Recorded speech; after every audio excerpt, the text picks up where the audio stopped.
आज्ञा नमस्कार। स्वागत करुछु आमर आउ एक नुआ वीडियो को।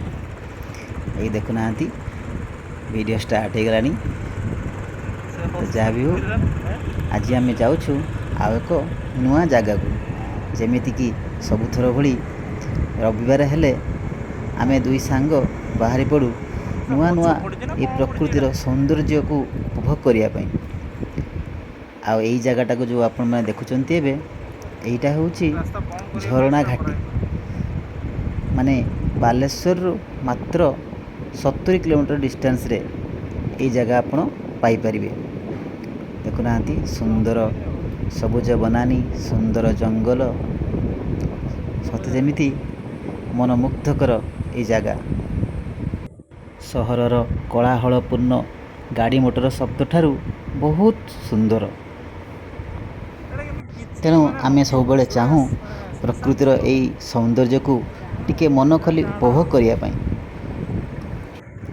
ये देखुना कहू कहू पुणी पहुँची गलु कप्तिपदार एक बहुत सुंदर होटेल रे। दुई सांग पेट पूरा एठी खाइबू एवं तापरे पुणी आमर यात्रा आरंभ करिबू। एठारू आउ मात्र बेसी नुह 15 ରୁ 20 किलोमीटर पर आमर जो आजिर गंतव्य स्थल। अरे हाँ कथारे कथारे मु तो पूरा भूली जाइछि एई जो मोर बंधु तार परिचय देवाई। ये होउछंती मोर भ्रमणर साथी शर्मा जी। देखुना कथा हो हो आमे पूरा डबल लेग पीस बिरयानी खाई शेष करदेलु। ठीक अच्छी यापर आमे बाहरी जीवु पुणी आमर जो आजिर गंतव्य स्थल आ मात्र अल्प दूर। तेरे चलतु देखा एबे आमे एमिति एक जगार पहुँची गलु जोठिकी आउ मनीषकृत गाड़ी मोटर जीवा असंभव एवं आमको पादरे चली चली ही जीवाक पड़िबो।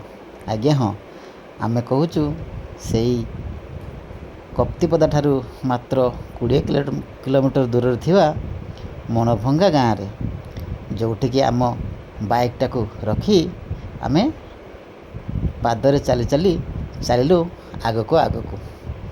ये देखुना केते सुंदर जंगल भितरे आमे दुई बंधु आगे आगे चलीचु आमर से आजिर गंतव्य स्थल जोटा कि मुझे कहवा को जाऊँगी।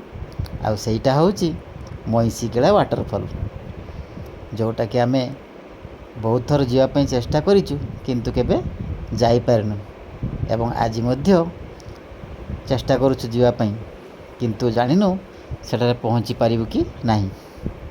तो चलंतु जीवा सेई मईसीगेला वाटरफॉल देखिया पाई। कथारे अछि सुंदर तृप्तिर अवसाद नहीं जेते देखुथिले नुआ दिशुथाई। आज्ञा हाँ ये देखुना ये जो सबुज वन जहाँ मध्य दे आमे चली चली चलीचु आगको आगको एते सुंदर जंगल। देखुना चारिआडे केवल गछपत्र रे भरा आउ ना आगरे कहीं देखा जाउछंती ना पछरे कहीं देखा जाउछंती केवल जंगल ही जंगल एवं सेई जंगल मध्य देई आमे दुई बंधु आगको आगको चलीचु। एई आमर शर्माजी चलीचंती हाथ रे एक पानी बोतल धरी पूरा घन जंगल मध्य आमे माड़ी चलीचु। देखा जाऊ आज आमे आम गंतव्य स्थल रे पहुँची पारुछु कि नहीं। दर्शक बंधु आपण मानको एठी कहि रखुछि जे जदि आपण माने एई जगह को आसिया पको चाहंती ताहले बिना द्विधारे एठी आसी पारिबे। मात्र बालेश्वर सहररू 70 ରୁ 80 किलोमीटर भितर ही यही जगह आपण पाइजिबे एवं कप्तिपदा ठारू मात्र 20 किलोमीटर किंबा आपण यदि उदुला दे आसीबे ताहले भी यही जगह पहुँची पारिबे।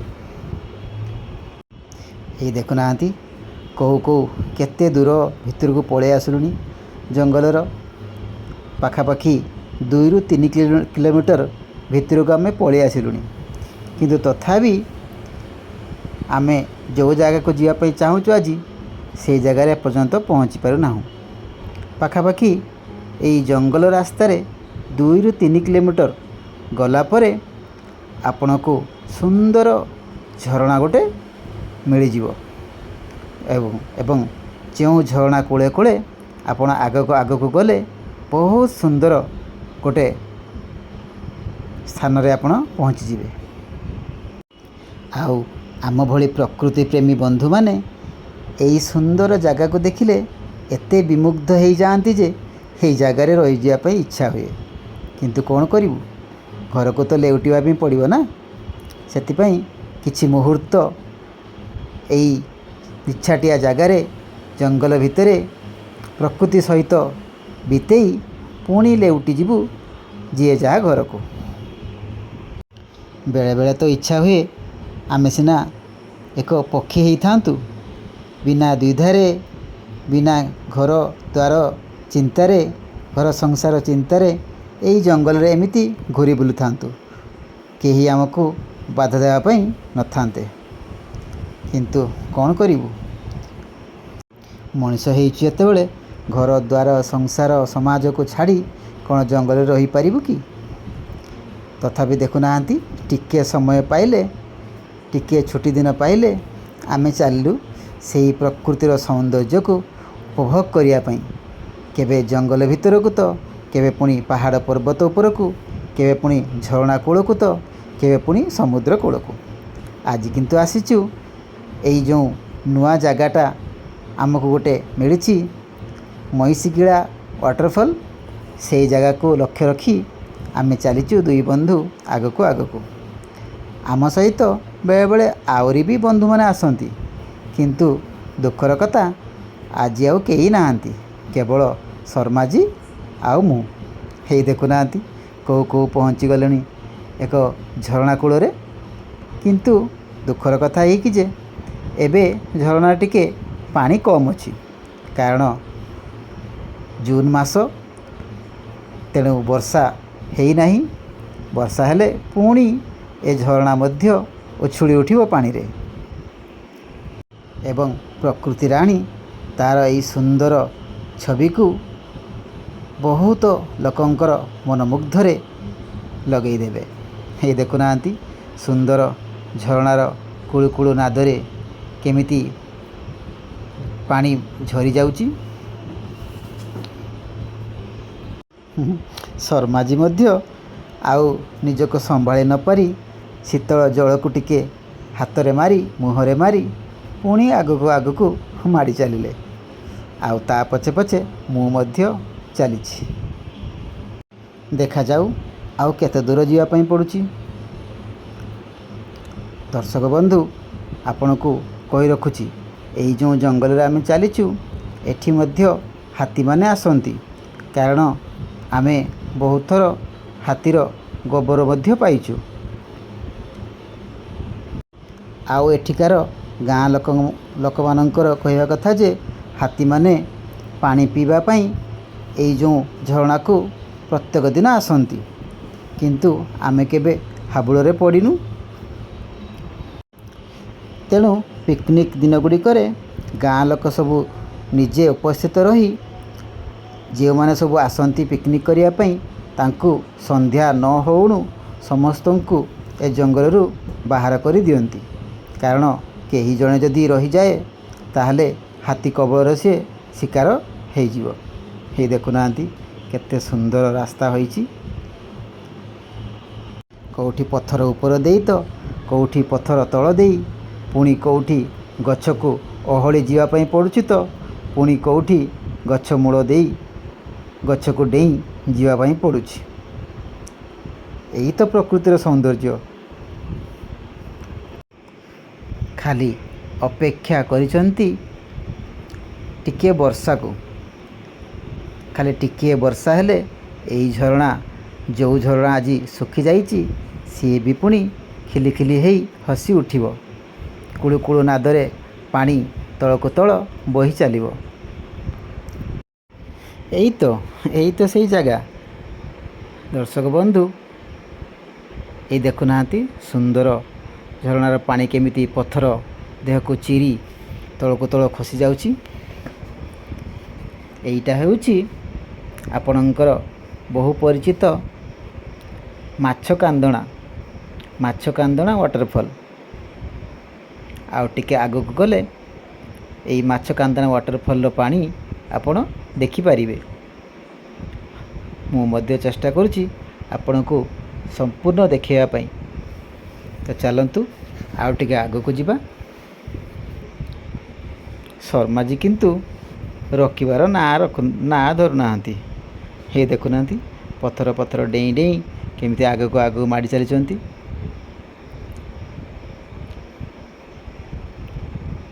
ସତରେ ଏଇ ଯେଉଁ ସୁନ୍ଦର ଝରଣା ଆଉ ଜଙ୍ଗଲ, ପାହାଡ଼, ପର୍ବତ ଦେଖିଲେ ମନରେ ଯେତିକି ବି ଦୁଃଖ ଥାଏ ସବୁ ଅଚାନକ କୁଆଡ଼େ ଉଭେଇଯାଏ। ଏଇ ଦେଖୁନାହାନ୍ତି ଆମେ ଏବେ ପହଞ୍ଚିଗଲୁ ସେଇ ଯେଉଁ ସୁପ୍ରସିଦ୍ଧ ମାଛକାନ୍ଦଣା ୱାଟରଫଲ୍ ପାଖରେ। ଏଇଟା ହେଉଛି ସେଇ ବହୁ ପ୍ରସିଦ୍ଧ ମାଛକାନ୍ଦଣା ୱାଟରଫଲ୍। କିନ୍ତୁ ଏବେ ପାଣି ବହୁତ କମ୍ ଅଛି, କାରଣ ଏ ବର୍ଷ ଏଯାଏଁ ଭଲ ବର୍ଷା ହେଇନାହିଁ ଏ ଜାଗାରେ। କିନ୍ତୁ ଆଉ ଅଳ୍ପ ଦିନ ପରେ ଆପଣ ଯଦି ଏ ଜାଗାକୁ ଆସିବେ ତାହେଲେ ଏଇ ଜାଗାରେ ଦେଖିବେ ବହୁତ ପାଣି ଥିବ। ହଉ ଚାଲନ୍ତୁ ଆମେ ଆଉ ଡେରି ନ କରି ଆଉ ଟିକେ ଆଗକୁ ଯିବା, ଯେଉଁଟାକି ଆମର ଆଜିର ଡେଷ୍ଟିନେସନ୍। କିନ୍ତୁ ଦୁଃଖର କଥା ଆମକୁ କିନ୍ତୁ ଜଣା ନାହିଁ କୁଆଡ଼େ ଯିବା ପାଇଁ ପଡ଼ିବ। ହେଇ ଦେଖୁନାହାନ୍ତି ବାଟ ବଣା ହୋଇ ଜଙ୍ଗଲ ମଧ୍ୟରେ ଆମେ ଖୋଜୁଛୁ ରାସ୍ତା ଆଗକୁ ଯିବା ପାଇଁ, କିନ୍ତୁ କୌଣସି ରାସ୍ତା ଆମକୁ ମିଳୁନାହିଁ। ଦେଖାଯାଉ କ'ଣ ହେଉଛି। ଏବେ ସିନା ଆପଣ ଏ ଜାଗାକୁ ଦେଖୁଛନ୍ତି ପୁରା ଜନଶୂନ୍ୟ, କିନ୍ତୁ ପିକନିକ୍ ସମୟରେ ବା ଶୀତ ଦିନରେ ସବୁବେଳେ ଏଇ ଜାଗାରେ ବହୁତ ଲୋକ ଆସନ୍ତି ବୁଲିବା ପାଇଁ, ଏଇ ସୁନ୍ଦର ଝରଣାକୁ ଉପଭୋଗ କରିବା ପାଇଁ, ସୁନ୍ଦର ପ୍ରକୃତିର ସୁନ୍ଦର ସବୁଜିମାକୁ ଉପଭୋଗ କରିବା ପାଇଁ, ସୁନ୍ଦର ଜଙ୍ଗଲ, ସୁନ୍ଦର ପର୍ବତକୁ ଉପଭୋଗ କରିବା ପାଇଁ ପ୍ରତିଦିନ ବହୁତ ଲୋକ ଏଠାକୁ ଆସନ୍ତି। ଆଉ ଆପଣ ବି ଯଦି ପ୍ରକୃତିକୁ ଭଲ ପାଆନ୍ତି ତାହେଲେ ନିଜର କାର୍ଯ୍ୟବହୁଳ ସମୟରୁ ଅଳ୍ପ କିଛି ସମୟ ବାହାର କରି ପ୍ରକୃତିକୁ ଏନ୍ଜୟ କରନ୍ତୁ, ଉପଭୋଗ କରନ୍ତୁ। ଦେଖିବେ ମନରେ ଯେତେ ବି ଦୁଃଖ ଥାଉ ନା କାହିଁକି ସବୁ କୁଆଡ଼େ ଉଭେଇଯିବ। ହେଇ ଦେଖୁନାହାନ୍ତି କୋଉ ଏକ ଛୋଟ ଆଶାର ଆଲୋକ ମାନେ ରାସ୍ତା ଆମକୁ ମିଳିଯାଇଛି। ଦେଖାଯାଉ ସେଇ ରାସ୍ତାରେ ଯିବା ପାଇଁ ଚେଷ୍ଟା କରିବୁ। ଆଜି କିନ୍ତୁ ଏ ଜାଗାଟା ବହୁତ ସୁନସାନ ଲାଗୁଛି, ଆଉ ଆମକୁ ବେଳେବେଳେ ଡର ମଧ୍ୟ ଲାଗୁଛି, କାହିଁକିନା ଜଙ୍ଗଲ ଭିତରକୁ ଆମେ ପାଖାପାଖି 4ରୁ 5 କିଲୋମିଟର ପଶି ଆସିଲୁଣି, କିନ୍ତୁ କାହାରି ଏପର୍ଯ୍ୟନ୍ତ ଦେଖା ନାହିଁ।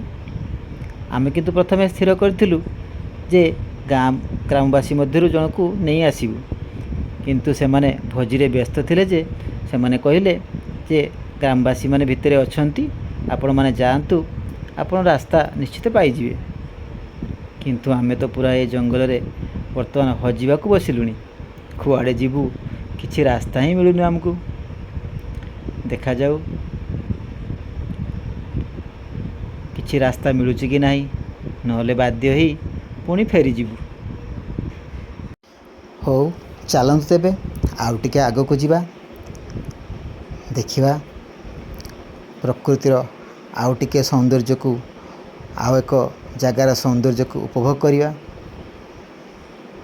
ସତରେ ରାସ୍ତା ମିଳୁ କି ନ ମିଳୁ ମନରେ କିନ୍ତୁ ଶାନ୍ତି ବହୁତ ମିଳିସାରିଛି। ଏଇ ଦେଖିନାହାନ୍ତି ମୁଁ ପରା କହିଥିଲି ଏଇ ହେଉଛି ହାତୀ ଯେଉଁ ମଳତ୍ୟାଗ କରିଛନ୍ତି ସେଇଥିରେ ଆମ୍ବ ଗଛ ହେଇସାରିଲାଣି। ତା ମାନେ ହାତୀମାନେ ମଧ୍ୟ ଏ ଜାଗାକୁ ଆସି ପାଖରେ ଥିବା ଆମ୍ବ ଗଛରେ ଆମ୍ବ ଖାଇ ଝରଣାର ଶୀତଳ ପାଣି ପିଇ ପୁଣି ଘଞ୍ଚ ଜଙ୍ଗଲ ମଧ୍ୟକୁ ଫେରି ଯାଇଛନ୍ତି। ଆମକୁ କିନ୍ତୁ ଏବେ ଭୀଷଣ ଡର ଲାଗିଲାଣି, କାହିଁକି ନା ଆମେ ଏବେ କୌଣସି ରାସ୍ତା ହିଁ ପାଉନୁ ଆଗକୁ ଯିବା ପାଇଁ। ଆଉ କାହାରି ଶବ୍ଦ ମଧ୍ୟ ଶୁଭୁନାହିଁ। କେବଳ ବନ୍ୟ ଜୀବଜନ୍ତୁମାନଙ୍କ ଛଡ଼ା କୌଣସି ମଣିଷର ସାଡ଼ା ଶବ୍ଦ ମଧ୍ୟ ମିଳୁନାହିଁ। ଠିକ୍ ଅଛି, ଚାଲନ୍ତୁ ଆଜି ବି ବୋଧେ ପୁଣି ନିରାଶ ହୋଇ ଫେରିବା ପାଇଁ ପଡ଼ିବ। ଦେଖାଯାଉ। ସତରେ ଦେଖୁନାହାନ୍ତି କେତେ ଶାନ୍ତ ସରଳ ଏହି ଜଙ୍ଗଲ, ଆଉ ଏହି ପ୍ରକୃତିର ସୌନ୍ଦର୍ଯ୍ୟ କେତେ ସୁନ୍ଦର ଦେଖୁନାହାନ୍ତି। ଯିବାକୁ ଜମା ଇଚ୍ଛା ହିଁ ହେଉନାହିଁ। ଆମେ ଜାଣିଛୁ ଯେ ଆମେ ଜଙ୍ଗଲ ଭିତରେ କେଉଁଠି ନା କେଉଁଠି ହଜିଗଲୁଣି, ତଥାପି ଆଗକୁ ଯିବାକୁ ପାଦ ମଧ୍ୟ ଅଟକୁ ନାହିଁ। ଆଗକୁ ମାଡ଼ି ଚାଲିଛି।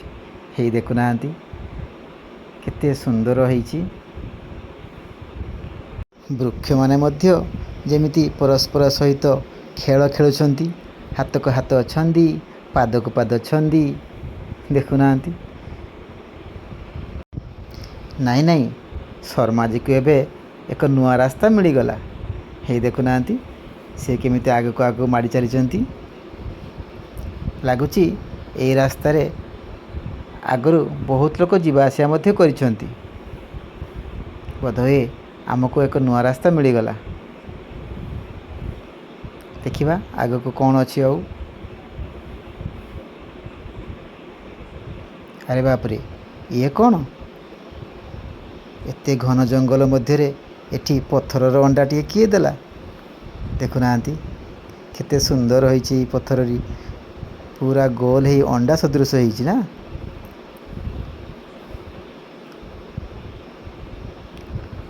ନାଇଁ, ଆଜି କିନ୍ତୁ ଆମେ ଆଗକୁ ଯାଇପାରିବୁ ନାହିଁ, କାରଣ ଏ ଜଙ୍ଗଲ ରାସ୍ତାରେ ଆମକୁ ପଥ ପ୍ରଦର୍ଶନ କରିବା ପାଇଁ କେହି ନାହାନ୍ତି।